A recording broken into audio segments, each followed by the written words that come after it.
Tanto no começo quanto agora, o Partido dos Trabalhadores é alvo de uma perseguição permanente que expressa isso. Para a classe dominante brasileira, a auto-organização da classe trabalhadora é um perigo, porque ela impede, dificulta ou pode até acabar com a desigualdade social e com a opressão política que são características do nosso país.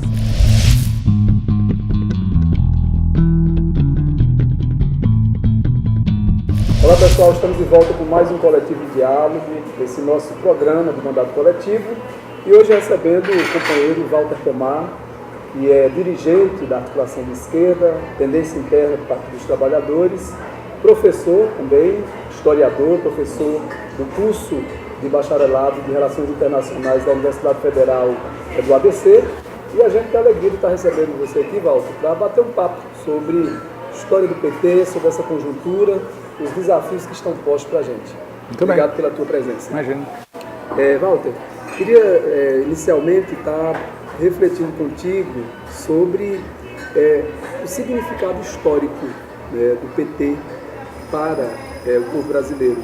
Nós temos um partido hoje cada vez mais atacado pela direita, e nesse cenário atual pela extrema-direita, com muita violência, e gostaria que você situasse um pouco para a gente qual é o significado do PT e o que é que significa esse momento.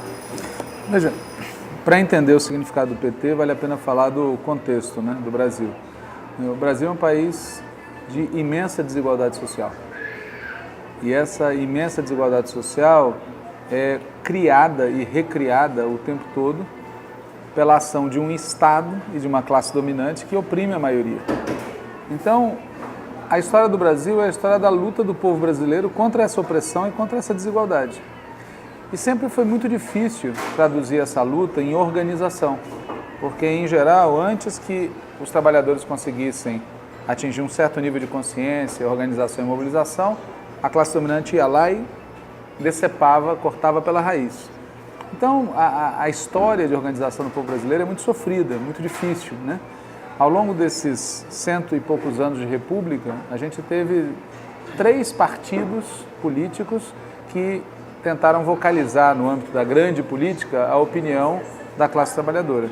Um deles foi o Partido Comunista, nascido em 1922, outro foi o Partido Trabalhista Brasileiro, nascido logo depois da Segunda Guerra Mundial, e o terceiro é o PT. E o PT, dessas 3, é a organização de maior sucesso, mais duradouro, maior penetração na classe trabalhadora, participação eleitoral intensa, chegou ao governo da República por 4 vezes. Então, é diferenciado em relação às experiências anteriores. E por isso mesmo o ódio que se dedica a ele é proporcionalmente maior. Se você pensar, em 1980, quando o PT foi criado, o Lula estava preso pela ditadura militar. Em 2019, o Lula está preso.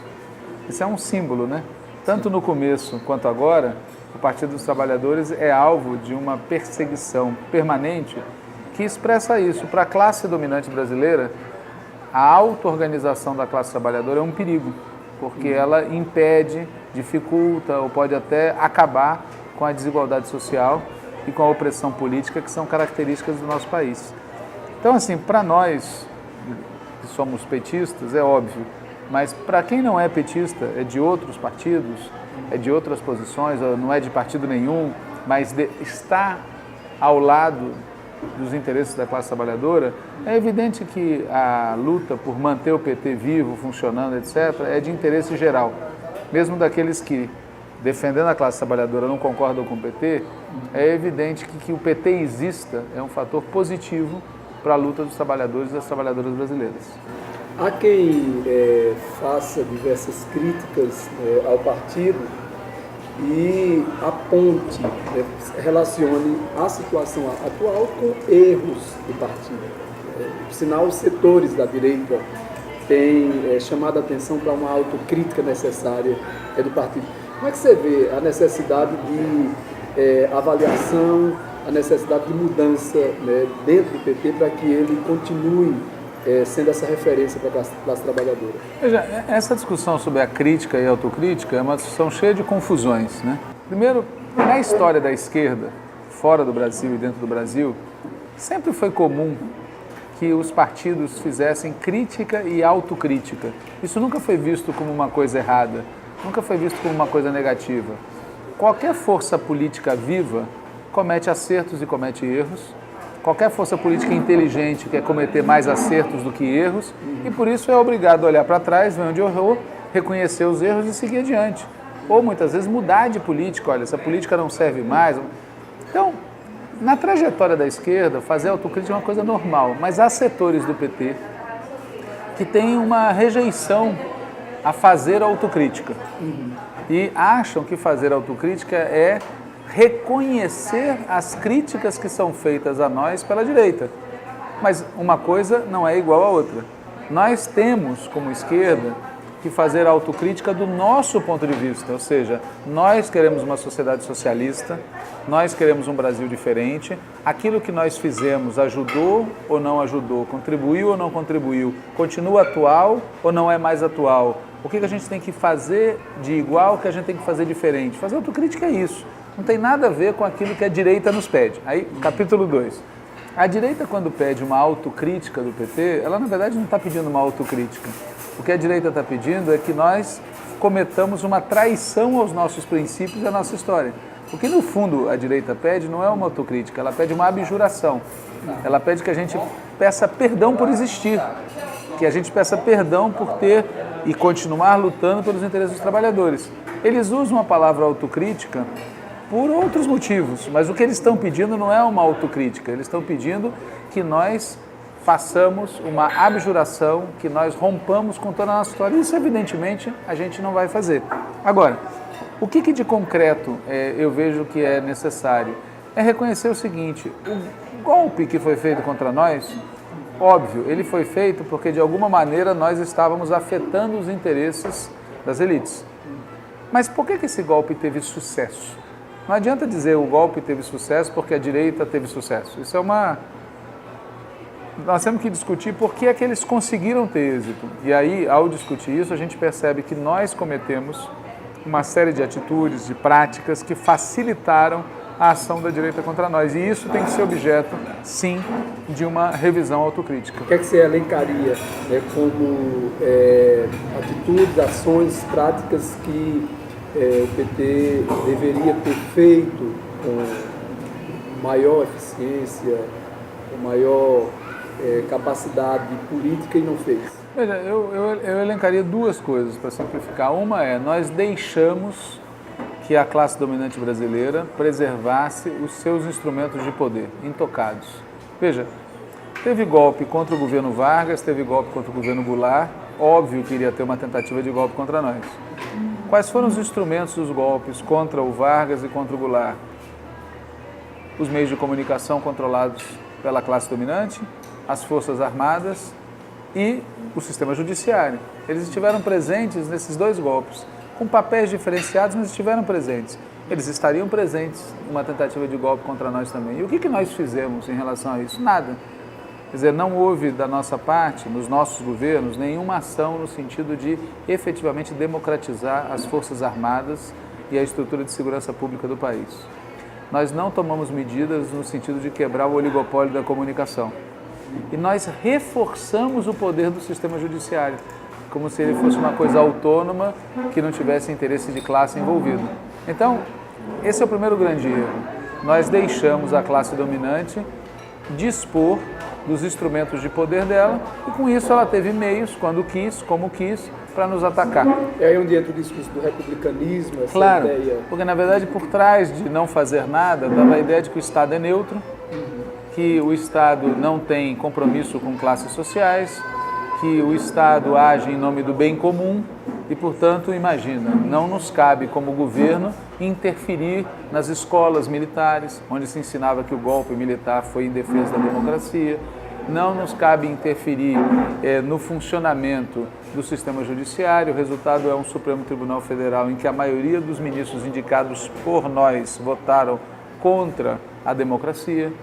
Não nos cabe interferir nos meios de comunicação, porque isso seria um atentado à liberdade de imprensa, quando a própria Constituição diz que monopólio não pode existir na área de comunicação, mas nada fizemos. Então esse é um erro. O segundo erro é que nós fomos perdendo contato, fomos perdendo apoio, fomos perdendo maioria na classe trabalhadora. Quer dizer, nós somos um partido dos trabalhadores e das trabalhadoras. A nossa força reside no apoio organizado e consciente na classe trabalhadora. E se você olhar a curva, fica muito evidente, né? Desde 1980 até 2002, a primeira eleição do Lula, nós nunca chegamos a ter maioria eleitoral, maioria numérica na classe trabalhadora, tá certo? Nós sempre tivemos um setor da classe trabalhadora que votava no adversário e um setor da classe trabalhadora que não participava da disputa política. Mas nós conseguimos uma maioria relativa que foi o suficiente para nós ganharmos a eleição presidencial de 2002. Depois, entre 2006 e 2010, a situação melhorou muito. Todos os indicadores são de que nós conseguimos ter maioria não só eleitoral, mas também numérica na classe trabalhadora. Aqueles que não tinham posição e aqueles que votavam com a direita encolheram de tamanho. E a grande maioria da classe veio conosco. Veio conosco como? Eleitoralmente. Essa maioria nós começamos a perder de 2010 em diante. Isso ficou claro nas eleições municipais de 2012. Em 2014 nós quase perdemos a eleição, foi por muito pouco. E depois, nas mobilizações contra o golpe, em 2015 e 2016, ficou evidente que uma parte grande da classe estava na expectativa. Então, essa é a segunda questão que eu quero colocar, ou seja, nós não afetamos, não interferimos nos instrumentos de poder da classe dominante e perdemos paulatinamente o apoio na classe trabalhadora. Vale dizer que, mesmo assim, nós mantivemos um grande apoio. Ou seja, o Haddad teve no primeiro turno de 2018 31 milhões de votos e 47 milhões no segundo turno. Isso significa que nós mantemos um grande apoio, mas é essencialmente um apoio eleitoral, não é um apoio militante organizado. É muito interessante porque há uma reflexão que o governo Lula, o governo Dilma talvez tenha mantido isso, de ter priorizado aspectos do consumo e não ter priorizado as grandes mudanças estruturais do país. E há quem relacione esse entusiasmo consumista com a falta de consciência da classe trabalhadora. Como é que você avalia essas relações?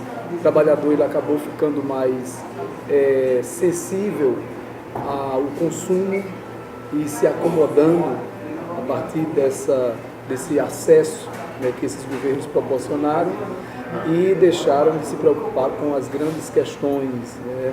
Eu não sei se cabe aí, além do Partido dos Trabalhadores, a gente avaliar também o comportamento dos movimentos sociais, dos sindicatos nesse período. Então, veja, a maior parte do povo brasileiro vive mal.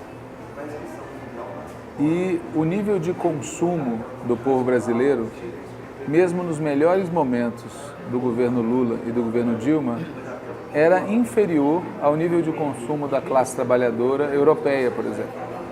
Então, a primeira coisa que a gente deve dizer é que, em termos de padrão de vida, de qualidade de vida, medido pelo consumo de bens materiais ou pelo acesso a bens públicos, o nível de vida da classe trabalhadora brasileira continua muito baixo hoje, era muito baixo antes de 2002 e continuou relativamente baixo mesmo nos nossos governos.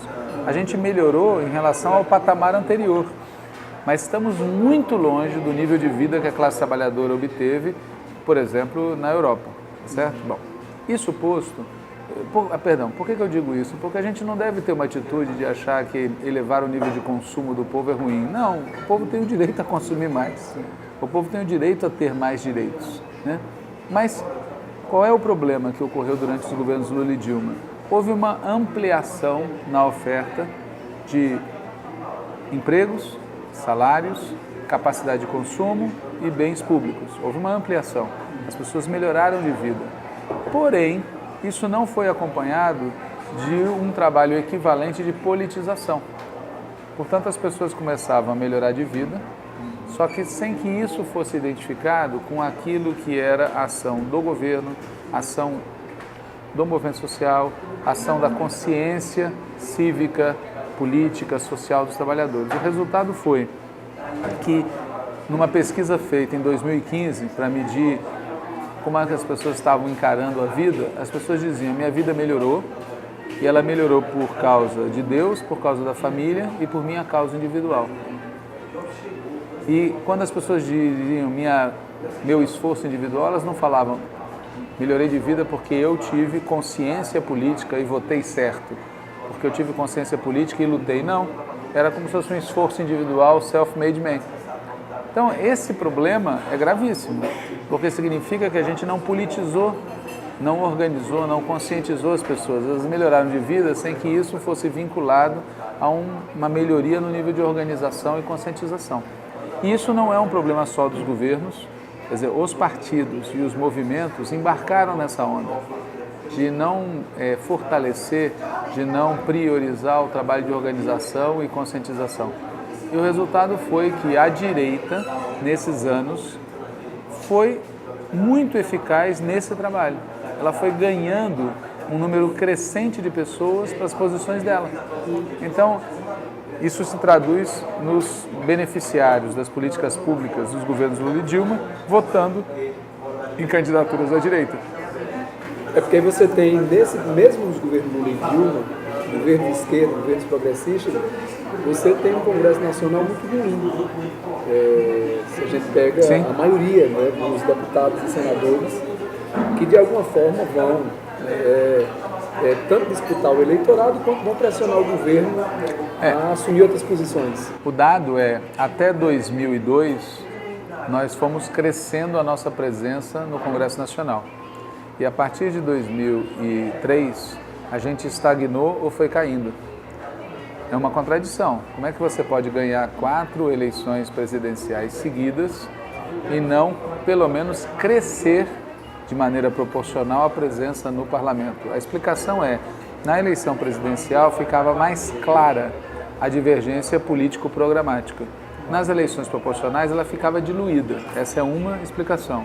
A segunda explicação é, os mecanismos eleitorais de corrupção, compra de votos, etc., etc., etc., são mais eficazes no plano proporcional do que no plano majoritário. E o terceiro elemento é, nós tivemos êxito em vincular a melhoria das condições de vida do povo à figura do presidente Lula, mas não tivemos êxito equivalente em vincular a auto-organização dos trabalhadores no PT, na CUT, no Movimento Sem Terra, etc. Se dizia que Lula era maior do que o PT.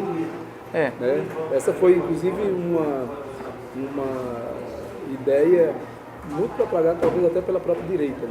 Né? Essa ideia é uma ideia malandra, porque eleitoralmente falando, é verdade que a partir de 2006, a votação que Lula recebia era mais ou menos o dobro do que a votação que o PT recebia. Ou seja, é como se o Lula tivesse um caudal de votos equivalente ao caudal de votos do próprio PT. Só que é uma comparação malandra porque o Lula não existiria sem o PT. E o Lula é produto do PT, que o inclui, mas ele sozinho nunca chegaria a ser aquilo que chegou. E o segundo equívoco esperto nessa análise que a direita faz, mas também setores da esquerda fazem, é não perceber o seguinte, se nós não organizarmos o chamado lulismo, se nós não transformarmos o eleitor, entre aspas, lulista, num eleitor de esquerda, petista, o que vai acontecer, nós vimos na eleição de 2018. Uma parte dos eleitores estava disposta a votar em Lula se ele fosse candidato. Mas se ele não fosse candidato, poderia não votar em ninguém, poderia votar no Bolsonaro, poderia votar numa outra candidatura de direita. Bom, isso significa que existe no lulismo posições político-ideológicas diferentes. Qual é o esforço nosso? É transformar o lulismo em petismo. É transformar o apoio na pessoa do Lula num apoio ao projeto político organizado que ele estava representando. E nisso nós falhamos. Tá certo? Seria de superar o personalismo. E veja, mas superar o personalismo não é só superar uma atitude, porque o personalismo é uma atitude minha em relação a você. Eu acho você o máximo, então eu lhe apoio. Veja, superar o personalismo, no caso, significaria criar mecanismos de comunicação para que o eleitor lulista recebesse o jornal do partido, o programa de rádio do partido, o programa de televisão do partido. Significaria construir estruturas organizadas em que as pessoas do povo pudessem frequentar. Por exemplo, em vários locais do país estão surgindo finalmente centros culturais populares, abertos, animados pelo PT, mas abertos a quem quiser frequentar. Então, a Casa Socialista em Belo Horizonte, o Centro Cultural Esperança Vermelha em Campinas, são exemplos disso. Os armazéns do MST, espaços que são abertos a pessoas que não necessariamente são filiadas ao partido A, B ou C, mas são pessoas de esquerda. Então, superar o personalismo é você criar estruturas organizativas que as pessoas possam frequentar, é fortalecer a CUT, o Movimento Sem Terra. Isso deveria ter recebido uma ênfase muito maior da nossa parte e não recebeu. O resultado foi que quando a direita disse não respeito mais eleições, a esquerda não tinha força militante organizada para derrotar a direita. Walter, trazendo um pouco para esse cenário, para essa conjuntura atual, há muita gente refletindo sobre o que é que significa esse momento, como é que a gente chegou a esse cenário de ter uma figura absolutamente abominável como é o Bolsonaro e o próprio bolsonarismo. Como é que você pensa, em relação a... É um fenômeno, de certa forma, no sentido de uma manifestação que talvez a gente não esperasse que viesse com tanta violência. Como é que você tem avaliado essa questão? Primeiro assim, o Bolsonaro não caiu do céu, né? A pessoa do Bolsonaro é a de um militar expulso das Forças Armadas por atos criminosos e por desequilíbrio mental, que resolveu encontrar um caminho na política eleitoral, vira parlamentar e durante 28 anos é um parlamentar do baixo clero. O que é a diferença do Bolsonaro? É que ele, nesses 28 anos, manteve coerência com o discurso da extrema-direita, numa época em que esse discurso não era politicamente correto, mas ele continuou vocalizando esse discurso. Um personagem desse tipo tinha pouca chance de chegar à presidência da República, salvo se ocorresse um fenômeno extraordinário. E esse fenômeno ocorreu. Qual foi? Foi quando a direita, bonitinha, cheirosinha, educada, supostamente democrática do PSDB, resolveu que não aceitaria mais uma quinta vitória presidencial do Partido dos Trabalhadores. Depois da quarta derrota presidencial, o PSDB, na figura do Aécio Neves, decidiu virar a mesa. E isso criou um ambiente de instabilidade política e institucional imensa. Uma quebra na institucionalidade que foi seguida pela condenação e prisão ilegais de Lula e que geraram um ambiente que a direita cheirosinha achava que ia permitir a eles vencerem a eleição. Quer dizer, em nenhum momento o PSDB foi para o impeachment ou foi para a prisão e condenação de Lula achando que ia abrir espaço para alguém da extrema-direita. Não. Eles apostaram que esse caminho ia fazer deles os beneficiários. Mas o que aconteceu? Aconteceu o governo Temer. O governo Temer catalisou para si toda a impopularidade do programa ultraliberal, toda a impopularidade do golpe. E isso afundou o PSDB, o PMDB e partidos parecidos com isso. Quem sobrou no cenário político? A figura do Bolsonaro. E aí vem o terceiro momento da confusão, que é sabendo quem era o Bolsonaro, sabendo porque ele nunca escondeu quem ele era. O PSDB, o PMDB, o Democratas e outros tantos, em nome de bloquear o regresso do PT à presidência, apoiaram o Bolsonaro a si mesmo. Esse é o terceiro momento. Bom, havia um setor do eleitorado brasileiro disponível para votar no Bolsonaro. Havia. Mas esse setor nunca teria tido o êxito que teve se não tivesse ocorrido da parte dos chamados partidos de centro-direita, da parte dos meios de comunicação, da parte da cúpula das Forças Armadas, da parte da cúpula do empresariado, uma disposição clara de que era preciso derrotar o PT. E, em nome disso, qualquer um, mesmo que parecesse o Hitler, era bom. Isso não é novidade, né? Eu citei aqui o caso do Hitler, não é por exagero. Nos anos 30, na Alemanha, a centro-direita escolheu apoiar o Hitler. O Hitler nunca teve maioria eleitoral. E a maioria que ele teve era relativa. Ele sozinho não teria virado primeiro-ministro. Ele foi convidado a ser primeiro-ministro. E a centro-direita dizia na época, ele virá, destruirá os comunistas e depois a gente o afasta. Bom, a gente sabe como é que a história terminou. De certa maneira, a centro-direita aqui no Brasil fez a mesma coisa, achava que era possível controlar o Bolsonaro. E agora está descobrindo que isso não existe. Quer dizer, que um governo de extrema-direita não é controlável. E a centro-direita tem um problema, que é, se eles tiram a extrema-direita do caminho, eles estão abrindo o caminho para a esquerda voltar. Por isso eles não podem, é uma espécie de círculo de ferro. Eles não podem tirar o Bolsonaro e soltar o Lula ao mesmo tempo. Porque se fizerem isso, eles vão estar dizendo ao país que o PT deve voltar à presidência da República. Se eles, por outro lado, mantêm o Bolsonaro os devorará, coisa que já está em curso. Então, a centro-direita está vivendo um dilema. A esquerda não pode cair nesse dilema. Ou seja, o nosso objetivo é derrotar todos aqueles que são partícipes do golpe. E a gente só vai fazer isso se a gente recuperar a maioria na classe trabalhadora. Se a gente recuperar aquilo que a gente perdeu. Isso é possível como? O que está colocado? Veja, é possível se a gente tomar como parâmetro outros momentos da história do Brasil em que a esquerda foi derrotada e voltou. Ou seja, não existe nenhum argumento histórico para nos dizer que nós estamos numa situação impossível de reverter. Aliás, cá entre nós, embora seja muito difícil a luta política no país hoje, na época da ditadura foi muito mais difícil e a esquerda sobreviveu. Então é possível desde que nós façamos a coisa certa.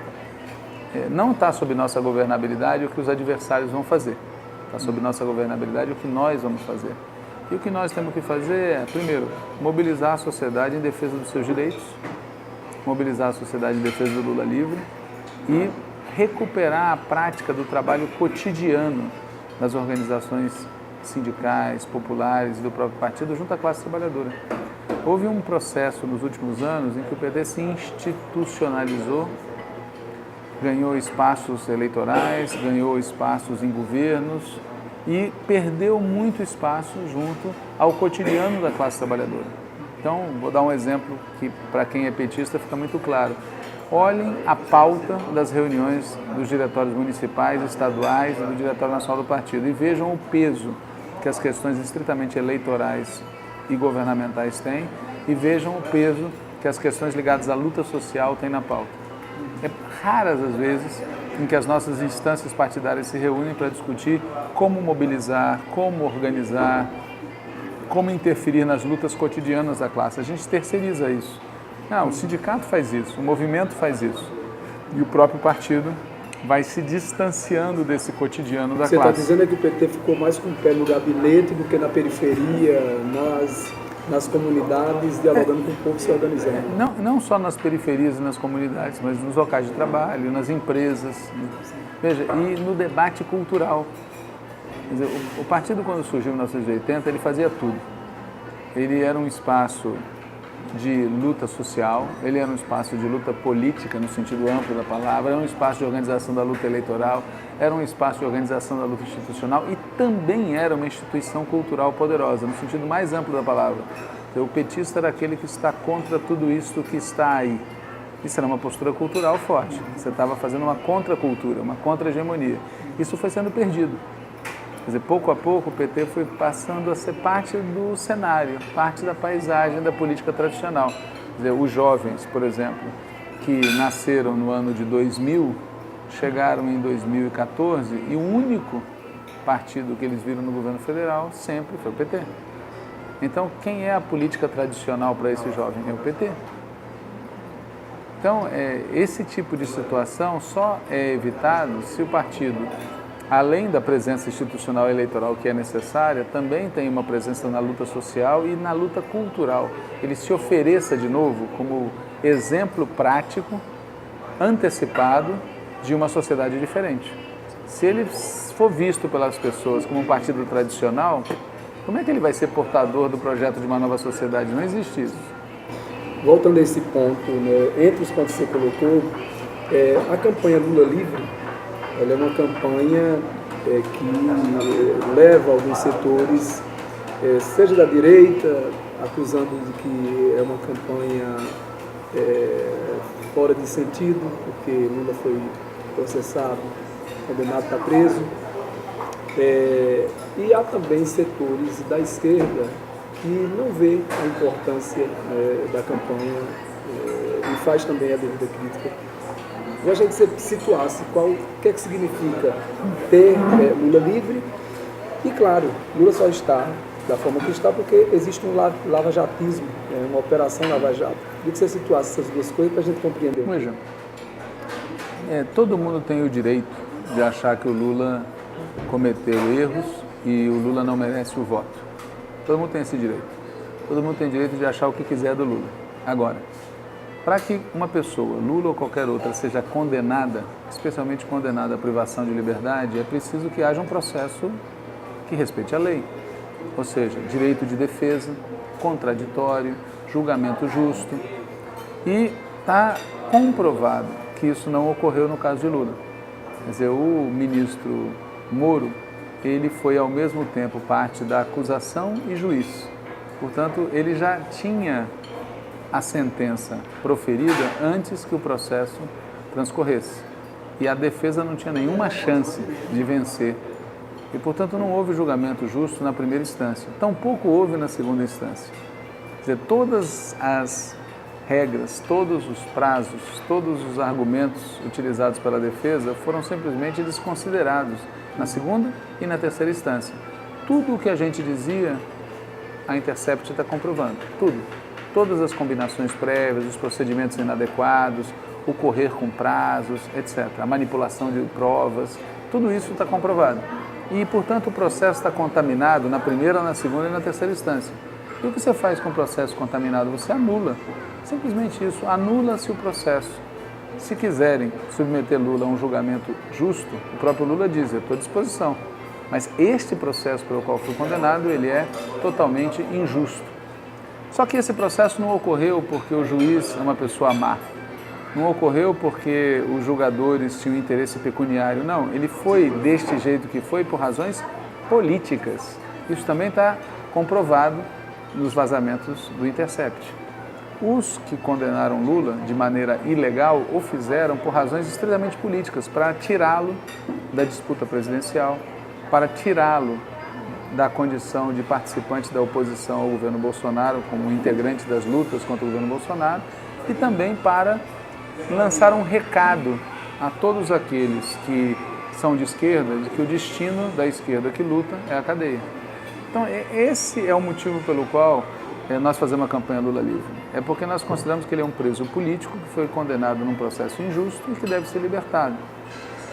A prisão de Lula não é a única, mas é a mais exemplar de um movimento que ocorreu no país nos últimos anos, que teve na Lava Jato seu instrumento principal, que foi usar a corrupção como argumento para destruir a esquerda.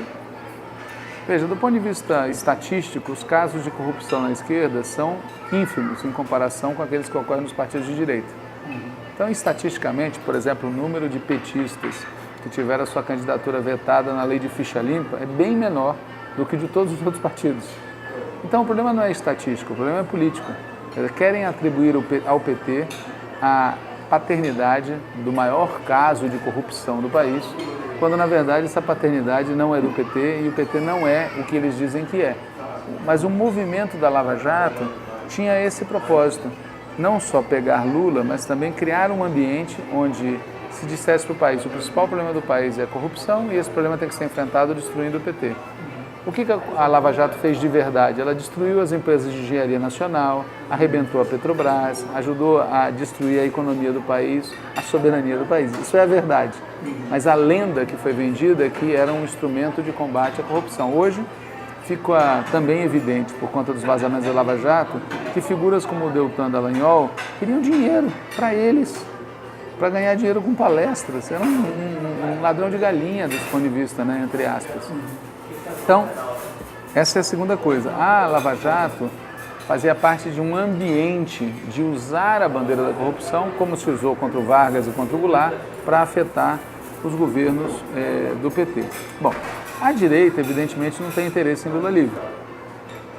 Mas por que então, sendo assim, setores da esquerda resistem a entrar na campanha? Eu vejo dois motivos.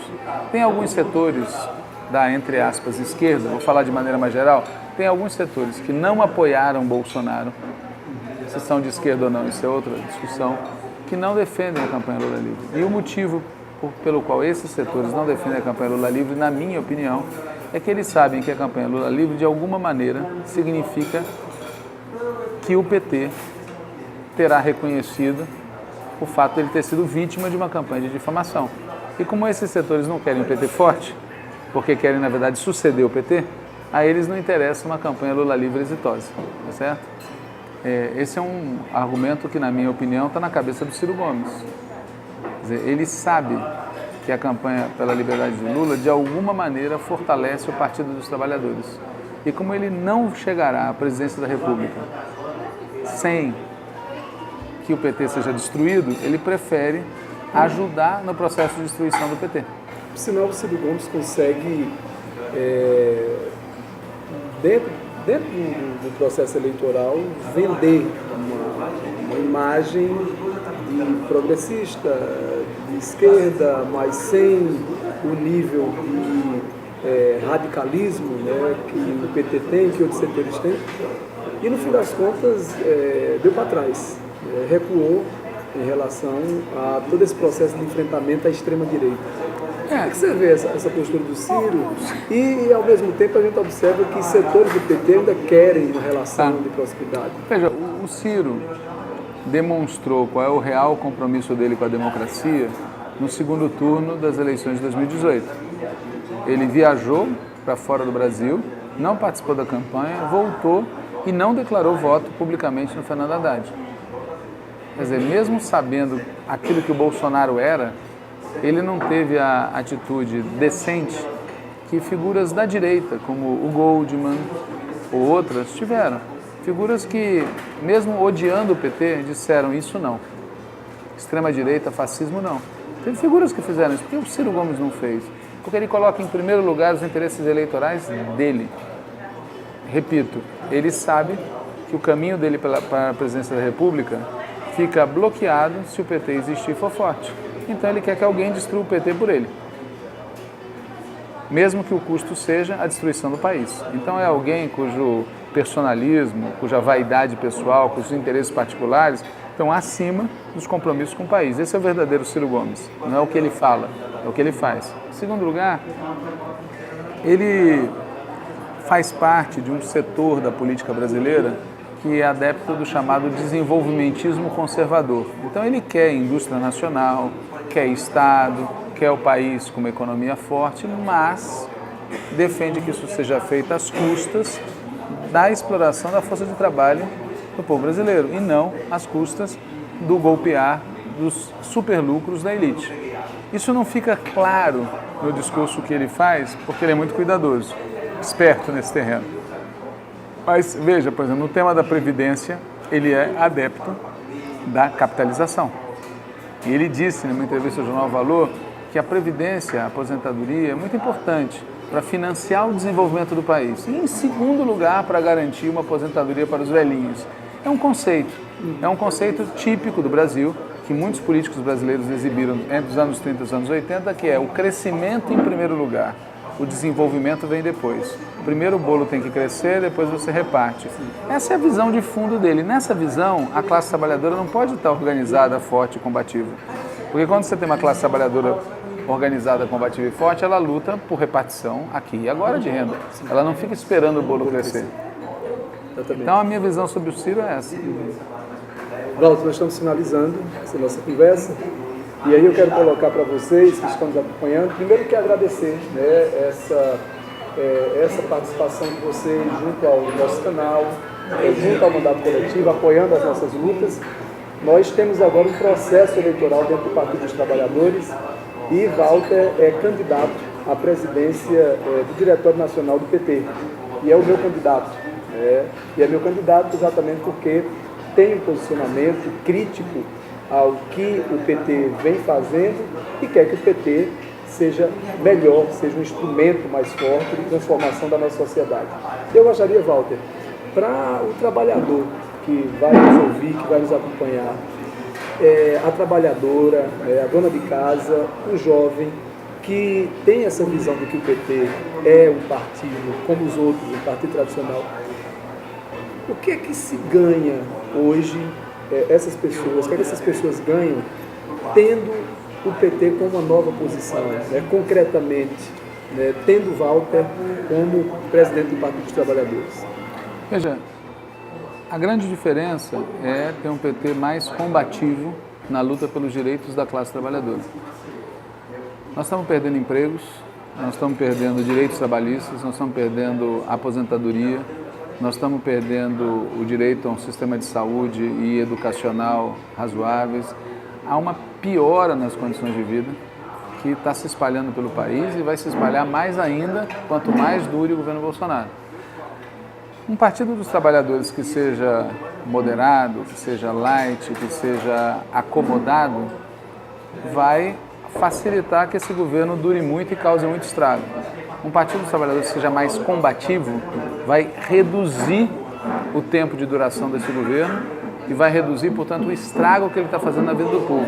Então, eu vejo que a questão essencial para o trabalhador que está lá na ponta, vivendo esse cotidiano, é quanto mais o nosso partido, quanto mais os sindicatos, quanto mais os movimentos sociais estiverem lutando com força, mais rápido a gente vai recuperar o comando do país e mais rápido a gente vai voltar a ter um país com crescimento econômico, com geração de empregos, com melhoria nas condições de vida. Para mim, essa é a questão imediata, mais fundamental. E a segunda questão, mais de longo prazo, é a classe dominante desse país, a elite desse país, não tem mais coisa nenhuma a oferecer para o cidadão comum.